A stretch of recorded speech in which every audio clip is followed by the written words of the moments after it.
So, today I wanted to discuss a topic that has been on my mind for a very long time. If you're watching this at the date it's posted, I haven't made a video in like 2 months, but today that changes. I decided that I'm just going to be as consistent as possible. I've been going through some ish, as we all do, but there's never a right time to really start pursuing what you want to do, and this is what I really want to do. So we're just gonna jump into these videos and we're just gonna start banging them out again.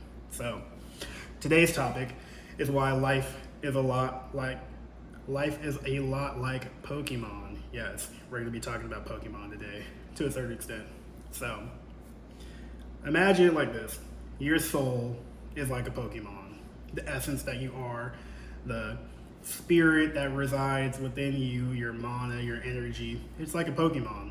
Think of it like this: the strongest Pokemon there are the ones who have fought the hardest battles imaginable and have survived and evolved through those hardships. Like, we're not talking about Pokemon that are with trainers. We're talking about like the wild Pokemon. Like, if you see a Charizard out in the wild, you know that MFer has gone through some ish to be able to evolve to get to a Charizard. In the wild, a Charmander making it through all the stuff it went through to become a Charmeleon and then become a Charizard with no trainer out in the wild, you know what that takes. If you know anything about Pokemon, that's a really big feat. But anyway, imagine it like this: Charmander does not become Charizard by sitting on its ass, It only gets there by being stronger, smarter, and better than all the other Charmanders. The Charmander that eventually makes it to being a Charizard, it had to fight for that. It had to work for that. It had to go through who knows how many battles and trials to be able to live long enough, for one, and two, just to be able to reach that level of power to become a Charizard. Now, we're going to go a little bit deeper. Charmander and Charizard, of course, are technically still the same being. It's just that one is more highly evolved than the other. It's not exactly that Charizard is no longer a Charmander. It is technically still a Charmander. It's just the most highly evolved form that Charmander can be. Charmander technically doesn't die. It just evolves to going into Charmeleon and then inevitably Charizard. That same being still exists, but its previous form is gone, integrated into its newer, more evolved self. This Charizard has absorbed Charmeleon and Charmander into its new self, its new evolved form. Now, I'm sure you're going to ask, what does that have to do with the soul? We're about to get there. Give me a second. But anyway, this Charizard, this fully evolved form of this being that was once Charmander, now holds itself in a higher regard than what a Charmander would. Charizard has been through what Charmander went through. Charizard has been through what Charmeleon went through. It has evolved past those experiences, so it is now going to hold itself in a higher regard. Charizard is worth more than Charmander because it's more evolved, because it's gone through those fights, because it's gone through those trials and those tribulations. Therefore, Charizard is not going to settle for what Charmander settled for. It knows its value, it knows its worth, it's fought, it's cried, it's done whatever it needs to go, done whatever it's needed to do to get to that point. So Charizard will not settle for less. And this is where it comes to the soul. Your soul, what your soul is trying to do is to get to that Charizard level. No matter where you are along this evolutionary scale, you can be at the Charmander level, you can be at the Charmeleon level, you may be a Charizard, I don't know, it doesn't really matter.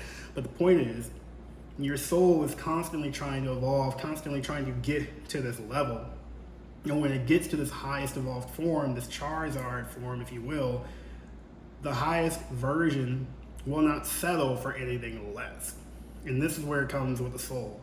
So we're done talking about Pokemon for a second. We're now talking about the soul. Let's say you were a Charmander soul, then you were a Charmeleon soul, then you were a Charizard soul. Regardless of where you are on that spectrum, the point is that Charmeleon will no longer settle for what Charmander did, and Charizard will no longer settle for what Charmeleon did. You have to let those old versions of yourself go. The stuff you were doing when you were at those lesser evolved levels no longer suffice for your highest evolved self. And when we're talking about the soul, when we're talking about the soul with the body and everything that goes in between with it, this means that the higher your soul evolves, the less you will start to indulge in these lesser beliefs about yourself, lesser ideas, lesser thoughts, lesser desires, whatever those may be for you. It's different for everyone. I know for me it was a lot of stuff that I just don't settle for anymore because I know that I'm worth more. I know that I'm more evolved. I'm not better than anyone. No one is, but you know what you know if you know. Anyway, like I said, we're talking about spirits. The Pokemon thing was just to get the analogy going, but we're talking about spirits, non-physical entities. The environment of evolution for a non-physical entity, therefore, is non-physical. Souls, the energy that they're made of, it's a malleable ethereal energy, and that malleable ethereal energy can only be challenged by things that are similar to themselves. I'm a nerd out for a second, but if you've ever seen Infinity War and you remember how Vision was telling Wanda how the Mind Stone can only be destroyed by her because they had a similar wavelength of energy, that's kind of how it goes. Souls are non-physical entities. They are ethereal energy. They're malleable. They bend and they move. They can't be challenged by physical things. They can only be challenged by energies that are similar to themselves.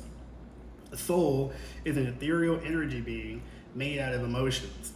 Therefore, an ethereal energy being, which is comprised of emotional energy, can only evolve in an emotional crucible, a battle zone, a war zone, a hotspot. I can't think of any better emotional war zone than Earth. Earth, if we all look around and we tell the truth, it's a hotspot for emotional battles, emotional war zones, emotional crises. We go through so many emotional things all the time on this planet every day. It's the perfect evolutionary point for the soul. So, when you think about it, where can a soul experience such a wide range of emotions other than being on Earth in a physical body? They can't experience that in the spirit world. There's nothing there but love and joy all the time. They can't evolve that way. They're stuck doing the same thing all the time, never growing. It's only on Earth, in this emotional crucible, where they can evolve, where they can expand, where they can experience different things, where they can be challenged by things like fear and jealousy and hatred. They don't know what those things are like until they come to Earth and they experience it. It's essentially an emotional buffet for souls, It's no wonder that souls come to Earth. It's like a feast to them. They feed off of these emotions. These emotions, positive or negative, they make them stronger. They make them more powerful. The only way for a soul to become more powerful is to be challenged by this similar energy, emotional energy, but that emotional energy has to also be varied from what that soul is comprised of. Stay with me.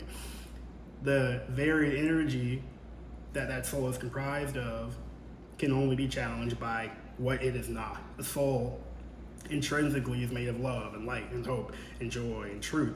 It can only be challenged by emotional energy that is opposite of it: fear, agony, destruction, pain, suffering, hatred, bitterness. It's kind of the whole point. But anyway, we're kind of getting off topic. But yeah, like I said, Earth is an emotional crucible. It's where they go to challenge themselves, where they go to express their knowingness of what they already are, to evolve, etc., etc. In the realm of the absolute, this heaven we refer to, there's no way for them to do that. They're just constantly stuck doing the same things again and again. But yeah, an unlimited entity, which is what a soul is, can only grow by becoming limited. I know it sounds a little bit weird, but stay with me. If you are a soul, which is an unlimited energy being, source, whatever you want to call it, you can't really do anything. You're at the constantly... You are always and forever at that peak stage. You can't do any evolving because you're already there. The only way for you to become evolved, for you to know yourself as evolved, is for you to become limited. There's no greater limitation for a soul than joining with the body. Then, through joining with the body, that soul goes from being unlimited, which is boring, to becoming limitless. You now have limitless potential, which is a very different thing. I know even I used to believe that unlimited and limitless were the same thing, but that's not true. Limitless means that you will always have something else to do. You can continuously go upwards again and again and again and again and again and again and again and again and again, which is perfect for a soul, rather than just constantly being it all the time. This gives souls endless things to do. Therefore, endless different experiences. You're a woman, you're a man, you're trans, you're gay, you're this, you're black, you're white, you're Asian, you're Hispanic, you're Middle Eastern, you're a farmer, you're a fisher, you're a drunk, you're I don't know, you're a photographer, you're a swimming instructor, you're a banker, you're a YouTuber, you're a TikToker, you're a welder, you're 65, you're 80, you're 25. You know what I mean. The list goes on. You now have these limitless experiences where the soul can constantly produce different versions of itself and constantly evolve and grow and have these experiences instead of just being all of it all the time, which is boring. So, in conclusion, our souls, which are energy beings, they like a challenge. They feast on the opportunities and the emotions and the energy that Earth can only provide them. Something that is immortal and vulnerable, such as a soul, can't be challenged. So the only option for a soul is to give itself an opportunity where it can be vulnerable. Joining with a vulnerable, limited body, it provides that challenge that our souls are seeking. It's something that you can't have in a state of perfection. You can't be hurt, you can't be harmed, you can't be challenged. You're an immortal, invulnerable being. Nothing can hurt you. That's boring. That's why souls come here. That's why all of this exists. The only way for a soul to be challenged, to be vulnerable, to be hurt, is to be human. Or maybe you're a dog or an alien, I don't know. But you have to have a body. You have to be placed in a limited position that can only be done by incarnating into a physical body. So, souls, by doing this, they don't just know now, they exist. Being vulnerable, experiencing mortality, it's the only way to really truly experience anything at all. And when you're a soul, they don't care if the experience is good or bad because they're at least experiencing something. They're just thrilled to be something rather than nothing or everything. It's more fun for a soul to be something in particular, playing a role, which is what we're all doing, than to be everything at once all the time, you know? I think it's just how souls get their kicks, I don't know, or how they evolve, how they improve themselves. That's just what I've come to experience, and, you know, from other things I've read and et cetera, et cetera. That's the only way it really makes sense to me. I know this video has been a little loopy, but I think it really needed to get put out there because it's been on my mind for the longest time. I've been compelled by Spirit to put these videos out here, and I've just been like, oh, if they're not good enough, it's not the right time, blah, blah, blah, blah, blah.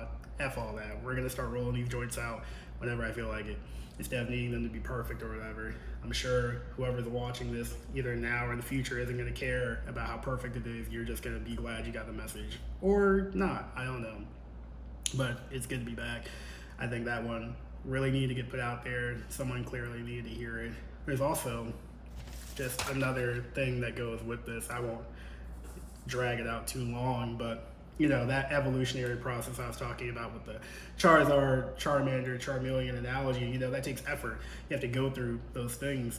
And, you know, whatever can get integrated can get integrated.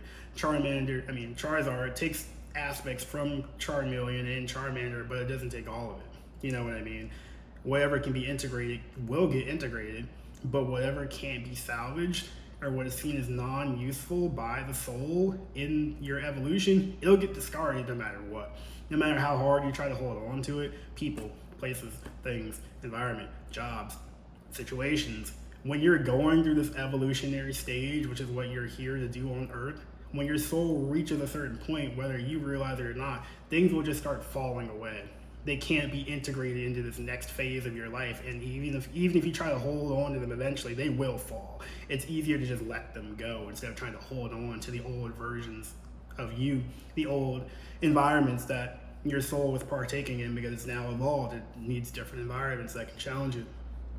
And another thing is that once your soul truly gets invited into your experience, because that's what you really need to do. A lot of people are just kind of living, you know, I won't say it's soullessly because your soul is always involved, but they're not in tune with what their soul is talking about. Once you recognize the soul as a tangible thing and you invite it into your life, truly, without resistance, it will immediately begin making changes. You know, I like to call it, it's gonna tear down the wallpaper of the older, lesser evolved self that you were. It's just gonna start redecorating the inside. You may not see anything external, but you'll feel it on the inside. You know, it'll start redecorating its house to its own liking. Imagine someone comes in and they're like, okay, well, this is my house now and this is all wrong, so I'm just gonna start tearing the shit down. Your old clothes, they're gone. The shower curtains you like, they're gone. It'll just start redecorating everything to better suit the needs of the soul instead of this character you've been playing. And that's also part of the evolutionary process. That whole thing will just start to collapse. It happened to me. I'm talking from experience. It's still happening now. But yeah, I just want to get that out there. I know this is probably super long, so anyone who's actually watching all the way to this point, you're a real one. But it's good to be back. I know I have like a billion ideas. I try to write these scripts now so that I don't just go off on a tangent, but you will see me again very soon. And I love everyone out there. I know the world is pretty crazy right now, but we need more people to be empathetic and kind and truthful and loving and to hold forgiveness in their hearts. I know it can be very difficult in these times. I know a lot of the time it can be really easy to just give into fear, those fear-based emotions like jealousy and hatred and et cetera, and that, victim mentality and that I have to get back revenge, but you don't want that. Trust me. I know it's difficult for people like us, for people like me. I'm talking from experience, but I promise you the work is worth it. The true spiritual work is worth it if that's something you want. If that's not something you want, don't force yourself. You don't want to be spiritual, you don't want to be in tune with higher realities, then don't do it. I'm not making anyone do anything. I'm just suggesting to people who may be looking for another avenue. I was lost my whole life, but I feel a lot better now because of these things. You can say it's copium. I don't really care. But regardless, for the people who want to be here, I welcome you. For the people who have stumbled upon this accidentally, well, hey, I hope you got enjoyed to have your head talked off. But anyway, I want to wrap this up. This video is super long, but take care of yourself out there. Always try to make the highest choice for yourself if you can. The highest choice is always going to be the loving choice. And if you make that choice, everything else will work out in the end. So I'll talk to you guys in the next one. See you later.